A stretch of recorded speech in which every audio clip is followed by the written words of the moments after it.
Bismillahirrahmanirrahim. Mari mamang-mamang sekalian, kita melanjutkan pembacaan kitab takrib pada pagi hari ini, yang pagi hari ini akan membahas tentang sholat khauf atau sholat dalam keadaan perang. Bismillahirrahmanirrahim. Qala al-musannif rahimahullahu ta'ala wa nafa'ana bihi wa bi ulumihim ajmain amin. Bismillahirrahmanirrahim. Paslun, bermula ini itu suatu pasal. Wa sholatul khaufi, bermula sholat khauf atau sholat dalam keadaan perang. Itu ala salasati adrubin, terbagi ke dalam 3 bentuk atau 3 jenis. Jadi di dalam kitab yang lain ada sampai 6 ya, tapi di sini diringkas oleh Kiai Musannif. Dibahas ada 3 jenis. Ahaduha, ini bukan ahaduhuma, karena di sini ada salah satu adrubin, jadi ada 3 di sini. Ahaduha, jadi yang pertama, ayyakunal aduwu, yang pertama bahwa ayyakuna harus terbukti siapa al-adu musuhnya, itu fi ghairi jihatil kiblati, pada selain arah kiblat. Jadi musuhnya berada di selain arah kiblat. Ini perangnya sebelum mulai ya. Sebelum mulai perang itu musuhnya berada di arah selain kiblat, sedangkan kaum muslimin ini harus melaksanakan sholat. Fayufarriquhum, caranya fayufarriquhum, maka membagi kepada seluruh pasukan siapa al-imamu imam, firqataini, menjadi 2 pasukan, menjadi 2 peleton gitu ya, 2 bagian, menjadi 2 bagian. Seluruh pasukan ini dibagi menjadi 2 bagian. Firqatan, sebagian, ini dalam ilmu nahunya, firqatan ini menjadi badal dari firqota ini. Firqota ini nasab. Ya, firqota ini nasab, maka firqotan pun sebagai badalnya badal. Atap bayan ini dinasabkan. Firqotan, sebagian, takifu, berdiri, fi wajhil aduwi, menghadap ke arah musuh. Sebagian diperintahkan untuk menghadap ke arah musuh. Misalnya musuhnya di arah timur, maka satu bagian pasukan itu diperintahkan untuk menghadap ke arah timur karena musuhnya berada di arah timur. Sedangkan kita misalnya ini kalau sholatnya di Indonesia ya, itu kiblatnya kan ke arah barat. Tapi kalau di Madinah itu ke arah, kalau nggak salah ke arah utara ya, kiblatnya. Nah ini satu pasukan menghadap ke arah musuh. Wa firqatan, dan sebagian lagi khalfahu, di belakang imam. Jadi sama-sama menghadap ke arah kiblat. Yang sebagian yang sebagian pasukan menghadap ke arah musuh, sebagian lagi menghadap ke arah kiblat bersama-sama dengan imam. Fayusolli, maka kemudian sholat si imam bil firqatil lati khalfahu, dengan pasukan yang berada di belakangnya. Rok'atan, satu rokaat. Jadi kemudian si imam sholat bersama pasukan yang berada di belakangnya yang sama-sama menghadap ke arah kiblat, satu rokaat. Seperti biasa kita sholat. Summa tatimmu linafsiha, kemudian menyempurnakan linafsiha, kemudian menyempurnakan firqah yang berada di belakang imam, pasukan yang berada di belakang imam, linafsiha, untuk dirinya. Jadi setelah satu rokaat, si imam berdiri untuk rokaat kedua. Nah, pasukan yang berada di belakang imam kemudian melanjutkan menyelesaikan sholatnya masing-masing sampai salam. Sementara imam masih berdiri. Ya, imam masih berdiri, terus yang pasukan yang di belakang imam ini menyelesaikan sholatnya sampai selesai.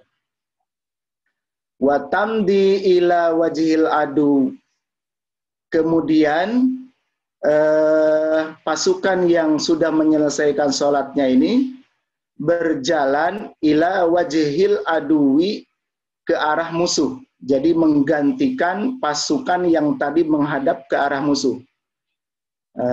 Pasukan yang yang sejak awal tadi menghadap ke arah musuh digantikan oleh pasukan yang sudah sholat.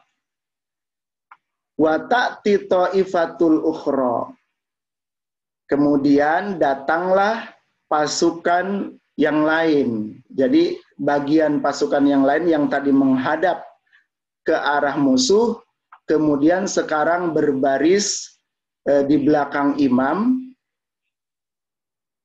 untuk sholat. Ya. Fayusolli biha, maka kemudian sholat ini pasukan, fayusolli, maka kemudian si imam sholat biha bersama pasukan itu,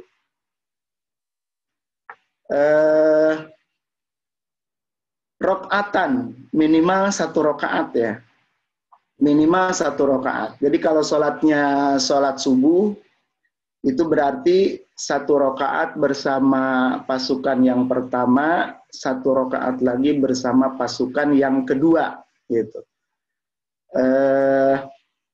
Kalau sholatnya sholat zuhur, berarti satu rokaat itu bersama pasukan yang pertama, kemudian rokaat selanjutnya bersama pasukan yang kedua. Itu rokaat kedua, ketiga, keempatnya bersama pasukan yang kedua. Ini minimal satu rokaat sampai akhir. Kemudian ketika si imam duduk tasyahud akhir, ya, ketika si imam duduk tasyahud akhir, maka watatimmu linafsiha, kemudian pasukan ini menyelesaikan sholatnya yang tadi tertinggal satu rokaat lagi ya. Yang tadi tertinggal satu rokaat, jadi yang ini yang bersama sekarang bersama imam, ketika imam tasyahud akhir, ini si makmum itu kemudian menyelesaikan satu rokaat lagi. Si imam menunggu. Imam menunggu sampai makmum sama-sama tasyahud akhir. Sudah selesai bersama-sama tasyahud akhir, wa yusallimu, kemudian salam si imam biha bersama pasukan yang kedua tadi. Jadi untuk bentuk sholatil khauf atau sholat dalam keadaan perang yang pertama, yaitu apabila kedudukan atau arah musuh itu berada di selain kiblat. Berada di selain kiblat, maka imam membaginya menjadi dua pasukan, menjadi dua bagian, ya, menjadi dua bagian pasukan. Saya nggak tahu istilah dalam dunia militer itu apa, peleton atau gimana gitu. Pokoknya dibagi dua aja semua pasukannya. Satu pasukan itu menghadap ke arah musuh, diperintahkan untuk menghadap ke arah musuh berbaris. Satu pasukan lagi menghadap ke arah kiblat bersama imam. Kemudian imam sholat 1 rakaat bersama pasukan yang menghadap ke arah kiblat. Ketika imam mau berdiri untuk melaksanakan rakaat yang kedua, maka pasukan yang berada di belakang imam ini langsung menyelesaikan sholatnya masing-masing. Itu sampai salam, kemudian mereka menggantikan pasukan yang tadi menghadap ke arah musuh. Nah, pasukan yang tadi yang sebelumnya menghadap ke arah musuh, kemudian berbaris di belakang imam untuk melaksanakan sholat. Nah, berarti yang pasukan ini tertinggal 1 rakaat. Kemudian ikut bersama imam menyelesaikannya, yaitu ketika imam duduk tasyahud akhir. Diselesaikan 1 rakaat lagi, imam duduk tasyahud akhir, yang pasukan ini berdiri lagi untuk melaksanakan rakaat yang ketinggalan tadi 1 rakaat. Kemudian ketika tasyahud akhir, bareng-bareng salam setelah imam, bareng-bareng salam. Ini tata cara sholatil khauf yang dilakukan oleh Rasulullah Shallallahu Alaihi Wasallam bersama para sahabat di suatu daerah yang dinamakan Zatur Riqa, ya, yang dinamakan Zatur Riqa. Jadi ini dasar hukumnya salat yang dilaksanakan oleh Rasulullah SAW bersama para sahabat di daerah Zatur Riqa. Wasani, dan yang kedua, bentuk sholatil khauf atau sholat dalam keadaan berperang yang kedua, yaitu ayyakuna. Ini yang kedua, ayyakuna, bahwa terbukti musuh fi jihatil kiblati, di arah kiblat. Nah, yang kedua ini musuhnya berada di arah kiblat. Kalau tadi yang pertama musuhnya berada di selain arah kiblat. Kalau yang kedua ini musuhnya berada di arah kiblat. Fayusaffuhumul imamu, maka membariskan kepada pasukan siapa al-imamu imam saffaini, ke dalam 2 barisan.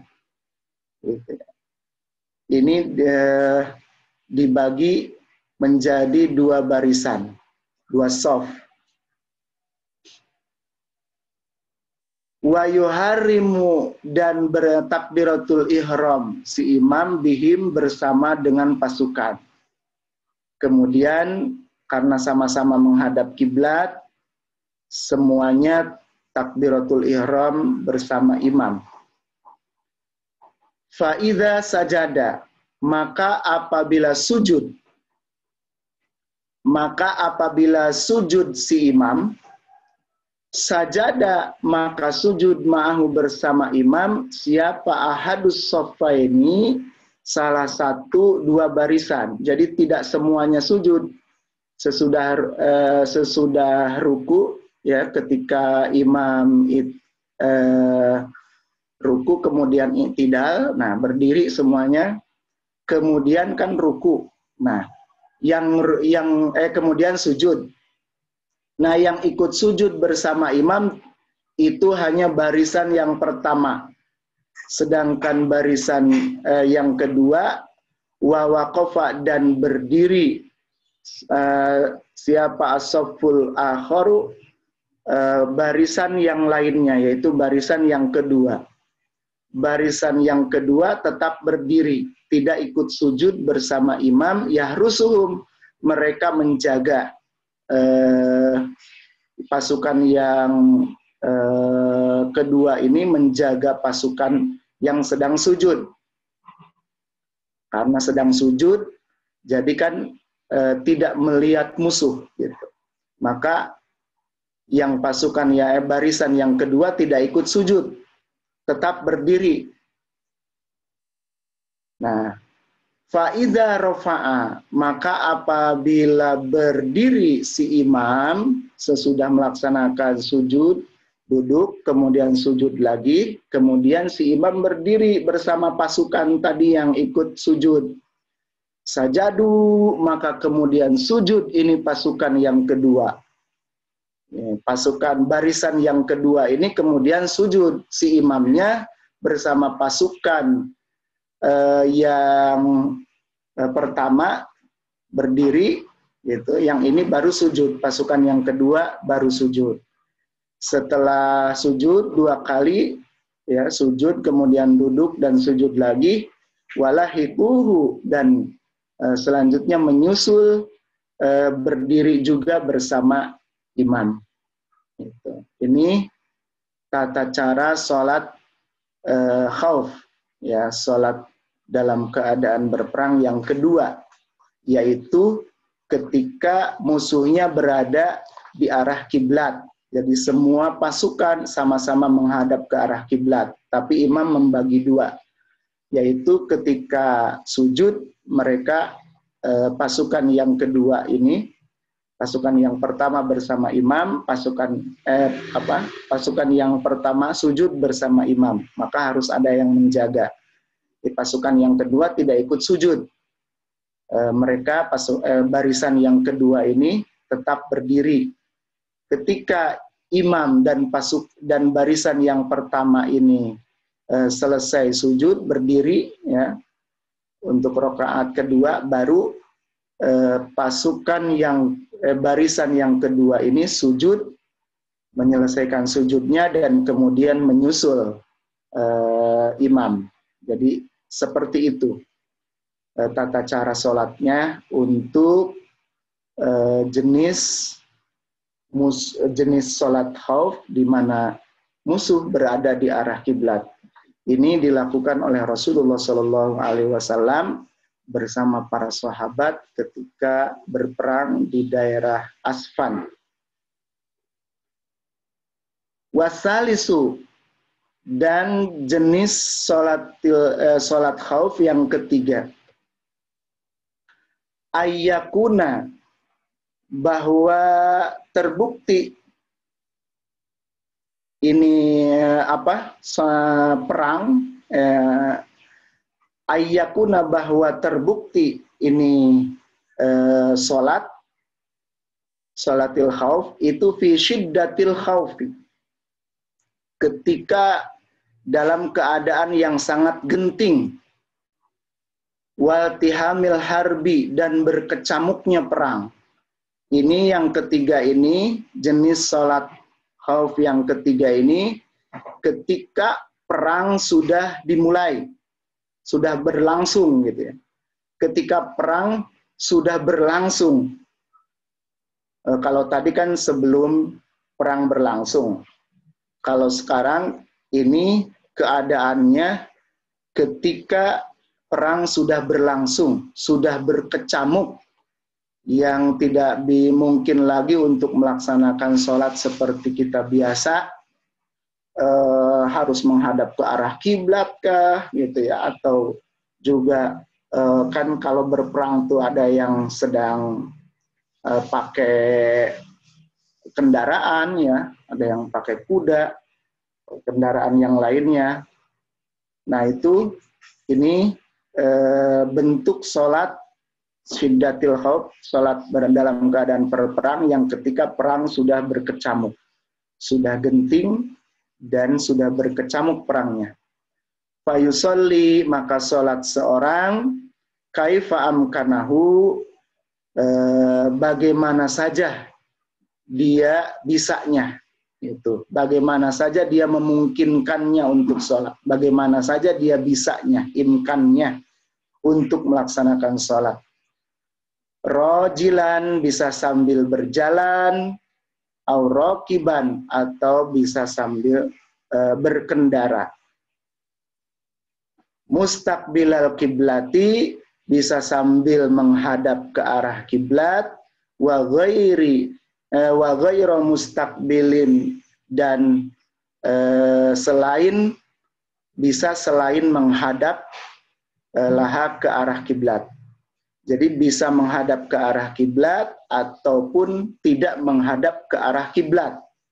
Jadi ketika perang sudah berkecamuk, waktu sholat datang, maka laksanakanlah sholat sebagaimana mampunya, sebagaimana memungkinkannya, bagaimanapun memungkinkannya, bisanya dia melaksanakan sholat. Bisa dengan isyarat, ya, bisa dengan isyarat, bisa dengan sambil memukul takbiratul ihramnya dan sebagainya. Dan itulah dalam keadaan berperang, apabila gugur dalam keadaan sedang sholat itu ya luar biasa. Gitu. Ini matinya mati syahid. Ya. Apabila dalam keadaan berperang ini. Inilah sholat syiddatil khauf. Jadi sholat syiddatil khauf ini ada 3 jenis, yaitu ketika musuhnya di arah selain kiblat, yang kedua ketika musuhnya di arah kiblat, dan yang ketiga adalah ketika perang sudah berkecamuk. Ini tata cara sholat dalam keadaan berperang.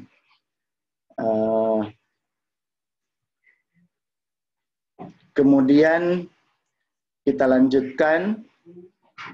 Faslun, bermula ini itu suatu pasal. Ini masuk ke pembahasan yang lain. Wa yahrumu, dan haram, ala rojuli, atas laki-laki, apa labsul hariri, memakai sutra. Ya, haram bagi seorang laki-laki memakai baju yang terbuat dari sutra. Wattakhattumu bizahabi, dan memakai cincin bizahabi yang terbuat dari emas. Jadi bagi laki-laki haram memakai baju dari sutra dan memakai cincin dari emas. Wa yahillu, dan halalin nisa'i, bagi perempuan memakai pakaian yang terbuat dari sutra dan memakai emas, itu halal bagi perempuan.